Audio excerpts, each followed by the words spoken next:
Doc on the Run. We help injured runners run. If you're a runner and you get injured, you're certainly going to be bummed out, and it is really, really easy to get frustrated. And one of the biggest challenges when you are injured is to stay on task. And you have to think about how this relates to your history in training. Almost certainly you had some time when you got frustrated, when some workout didn't go the way you wanted, when you had some speed workout session or some long run that just really didn't go the way you wanted, that you were disappointed in your performance. But you didn't give up, right? I mean, you have to look for the wins when you're training and you're working toward a goal.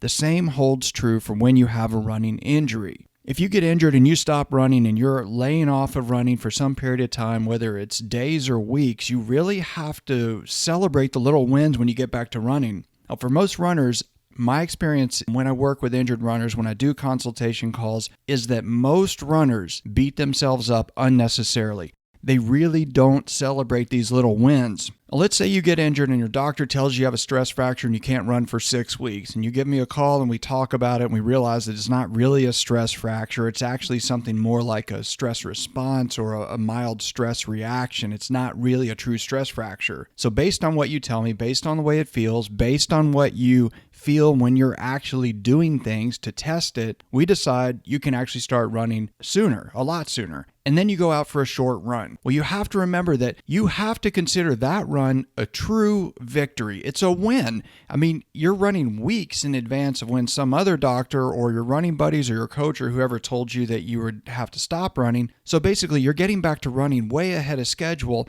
and you have to remember that that is a huge success. So you have to look for every possible opportunity to view something as a success, as a victory, as a win when you are recovering from an injury and trying to get back to running. I mean, it's really tough. It's tough to sit still. It's very difficult on you emotionally. It's difficult on you physically. You feel worse physically when you're not running. And so as soon as you can start moving again, start getting back to any activity, particularly running, you have to view it as a win. Even if that run is only 1 mile, you have to remember that 1 mile is a mile you shouldn't be running in the first place, according to some recommendations. So you really have to think this 1 mile was a gift. It was a victory. It wasn't a loss. But as soon as an injured runner who thinks that they should be running 10 miles because that was what was on their training plan when they got injured and they only going to run a mile, they think that they've lost something because they're only getting to run 1 mile instead of 10. And that really is the difficulty when you get injured. It's a mental challenge. It's a new thing for you to think about. It's a new way to think about it. But you really do have to look at this completely differently. You really have to stay,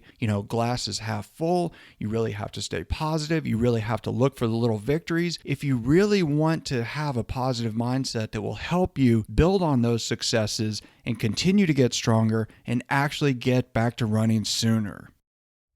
Doc on the Run. We help injured runners run.